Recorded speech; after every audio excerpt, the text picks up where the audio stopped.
Welcome to STV life. இன்றைக்கி வீடியோவில் என்ன பார்க்க போகிறோன்னா, இன்றைய முன்னணி நடிகர், சூப்பர் ஸ்டார் தளபதி, அரசியல் தலைவர், இன்னும் சொல்லப்போனால் நாளைய முதலமைச்சர்னு கூட நம்ம சொல்லலாம். அப்படிப்பட்ட தளபதி அவர்களுடைய வாழ்க்கை வரலாறு தான் நம்ம இன்றைக்கி வீடியோவில் பார்க்க போகிறோம். அதுக்கு முன்னாடி நம்மளோட சேனலை ஃபர்ஸ்ட் டைம் விசிட் பண்ணுறீங்கன்னா இந்த வீடியோக்கு ஒரு லைக் போட்டு மறக்காமல் சப்ஸ்கிரைப் பண்ணிக்கோங்க. வாங்க வீடியோக்குள்ளே போகலாம். தளபதி விஜய் அவர்கள் இந்திய தமிழ் சினிமாவில் முன்னணி நடிகர்களில் ஒரு முக்கியமான ஒருத்தர்னே நம்ம சொல்லலாம். இன்னும் சொல்லப்போனால் சின்ன குழந்தைகள்லேருந்து ரொம்ப பெரியவங்க வரைக்குமே அவர் தான் ஃபேவரட்டாகவும் இருக்கார். நடிகர் விஜய் அவர்கள் நடிகராக மட்டும் இல்லாமல் ப்ளேபேக் சிங்கர், டான்ஸர், நிறைய தொண்டு செய்பவர், பொலிட்டீஷியன், இந்த மாதிரி அவருடைய திறமைகளை சொல்லிக்கிட்டே போகலாம். இவருடைய full name Joseph Vijay Chandrasekhar. ஆனால் நமக்கு எப்போதுமே தளபதி தான். தளபதி விஜய் அவர்கள் 1974 வருஷத்தில் ஜூன் மாதம் 22ஆம் தேதி சென்னையில் பிறந்திருக்காரு. அவருடைய அப்பான்னு பார்த்தோன்னா டைரக்டர் எஸ்.சி. சந்திரசேகர், அவருடைய அம்மா ப்ளேபேக் சிங்கரான ஷோபா அவர்கள். தளபதி விஜய் அவர்களுக்கு ஒரு தங்கச்சியும் இருந்திருக்காங்க. ஆனால் அவங்க ஏதோ ஒரு உடல்நிலை சரியில்லாத காரணத்தினால தன்னோட 2வது வயசில் காலமாயிட்டாங்க. தளபதி விஜய் அவர்கள் அவருடைய தங்கை இருந்த வரைக்கும், தளபதி விஜய் அவர்கள் அவங்க தங்கச்சி இருந்த வரைக்குமே ரொம்பவும் துருதுருனும் குறும்புக்காரராகவும் பேசக்கூடியவராகவும் தான் இருந்திருக்காராம். ஆனால் அவங்க மறைவுக்கு அப்புறமா இவருடைய அமைதிக்கான காரணம்னு சொல்லியிருக்காங்க. அவருடைய தங்கச்சியை பற்றி யாராவது பேசினாங்கன்னா விஜய் அவர்கள் உடனே கண் கலங்கிடுவாராம். இந்த ஒரு விஷயத்தை அவர் ஸ்கூல் படிக்கும் பொழுதே அவருடைய டீச்சர்ஸ் அவங்களுடைய பேரண்ட் கிட்ட சொல்லியிருக்காங்க. அவருக்கு அவருடைய தங்கச்சியை அந்த அளவுக்கு பிடிக்குமாம். அதனுடைய விளைவாக அவர் விவி ப்ரொடக்ஷன்னு, அதாவது வித்யா விஜய் ப்ரொடக்ஷன்னு ஒரு ப்ரொடக்ஷன் டிபார்ட்மெண்ட்டையுமே க்ரியேட் பண்ணுறாரு. அவருடைய தங்கச்சியை அவர் நேசிக்கிறதுக்கு இதுவே ஒரு எக்ஸாம்பிளாக ஒரு முக்கியமாக நம்ம சொல்லலாம். விஜய் அவர்களுக்கு சின்ன வயசுலேருந்தே அவருக்கு நடிக்கிறதுனா ரொம்பவும் பிடிக்குமாம். தளபதி விஜய் அவர்கள் படித்த ஸ்கூல்னு பார்த்தோன்னா ஃபாத்திமா மெட்ரிகுலேஷன் ஹையர் செகண்டரி ஸ்கூலில் 10வது வரைக்கும் படிச்சிருக்காரு. அதுக்கப்புறமா விருகம்பாக்கத்தில் உள்ள ஒரு ஹையர் செகண்டரி ஸ்கூலில் தன்னோட படிப்பை கண்டினியூ பண்ணியிருக்காரு.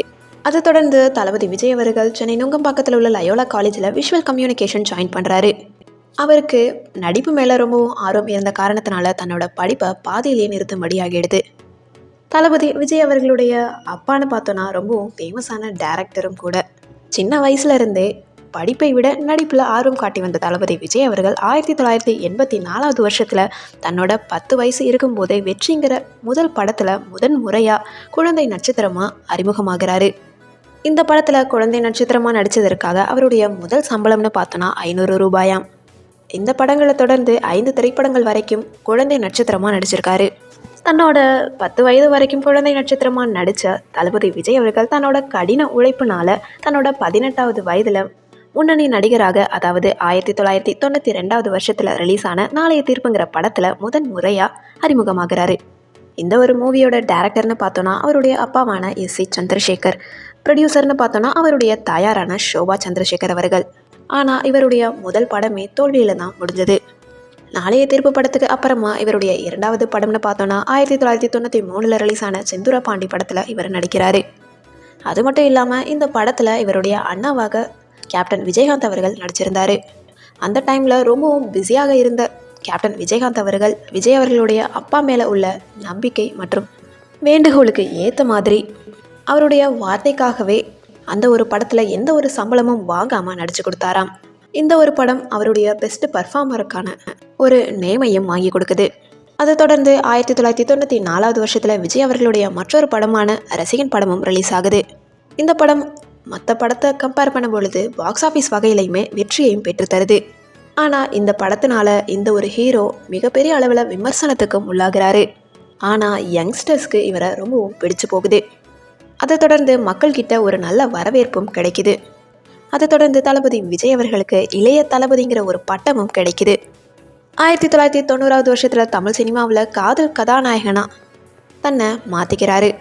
ரசிகன் படத்துக்கு அப்புறமா தேவா, விஷ்ணு, சந்திரலேகா, ராஜாவின் பார்வையிலே, சந்திரலேகா, கோயம்புத்தூர் மாப்பிள்ளை, இந்த மாதிரி பல வெற்றி படங்களை நடித்து கொடுக்குறாரு.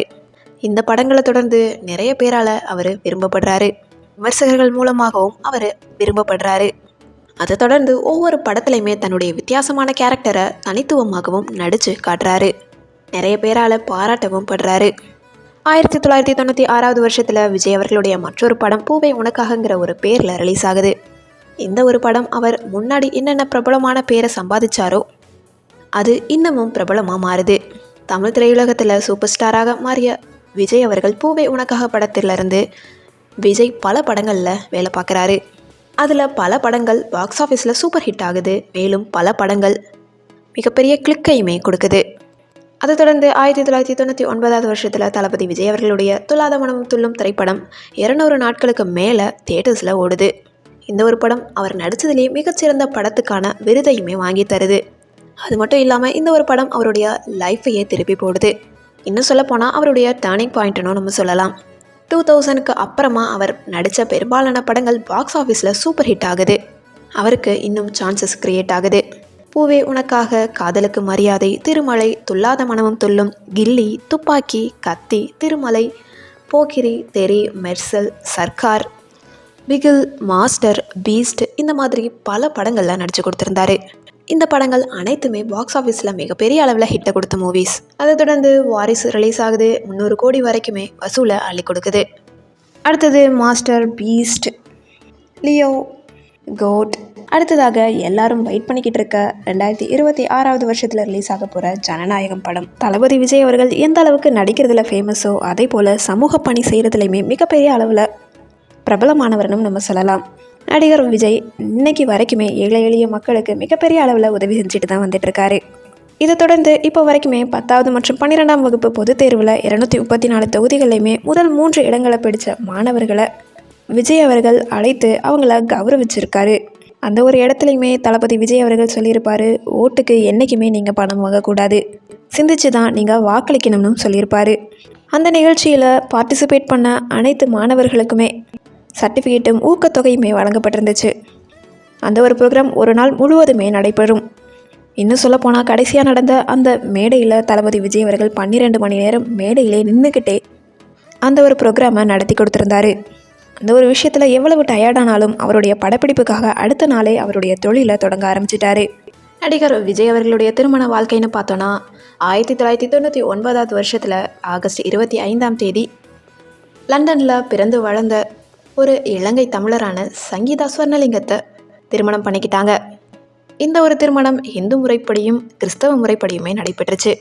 இவங்களுக்கு 2 குழந்தைகளும் இருக்காங்க. அதாவது 2000 பிறந்த ஜேசன் சஞ்சய் என்ற மகனும் 2005 வருஷத்தில் பிறந்த திவ்யா சாஷாங்கிற ஒரு மகளும் இருக்காங்க. ஜேசன் சஞ்சய் அவர்கள் 2009 வேட்டைக்காரன்கிற ஒரு படத்தில் ஒரு பாடலில் வந்திருப்பார். இப்போது அவர் ஒரு சிறந்த டைரக்டராகவும் பார்ட்டிசிபேட் பண்ணிகிட்டு இருக்காரு. திவ்யா சாஷா 2016 வருஷத்தில் தெரிங்கிற மூவியில் லாஸ்ட் கிளைமேக்ஸில் அவருடைய மகளாக வந்திருப்பாங்க. தளபதி விஜய் அவர்கள் பாடிய பாடல்கள் ஏராளம், அதுபோல் விருதுகள் பல ஏராளம் வாங்கியிருக்காரு. அந்த வகையில் 3 தமிழ்நாடு அரசு திரைப்பட விருதுகள், ஒரு இந்தியா டுடே அவார்டு, ஒரு SIMA award, 8 Vijay awards, 3 Edison awards, 2 Vikatan awards, இந்த மாதிரி பல விருதுகளை இவர் வாங்கியிருக்காரு. இப்போது எல்லாருமே வெயிட் பண்ணிக்கிட்டு இருக்கிறது 2026 வருஷத்தில் ரிலீஸ் ஆக போகிற ஜனநாயகம் மூவி தான். என்னதான் 2026 ஜனநாயகன் மூவி ரிலீஸ் ஆனாலுமே தளபதி அவர்கள் கடைசியாக நடிக்கக்கூடிய படம்னு சொல்லியிருக்காரு. இந்த ஒரு விஷயம் ரசிகர்கள் கிட்ட மிகப்பெரிய அதிர்ச்சியை தான் கொடுத்துருக்கு. என்னதான் இருந்தாலும் அவர் இன்னொரு பரிணாமத்தை எடுக்கக்கூடிய காரணத்தினால, அதாவது அரசியல் தலைவராகி வருங்கால முதலமைச்சருக்கான இடத்துல இருக்காரு. அந்த ஒரு விஷயம் பாராட்டப்படக்கூடிய விஷயமா இருந்தாலுமே இந்த ஒரு விஷயம் நிறைய பேருக்கு இடையில ரொம்பவும் கஷ்டமாக தான் இருக்குது.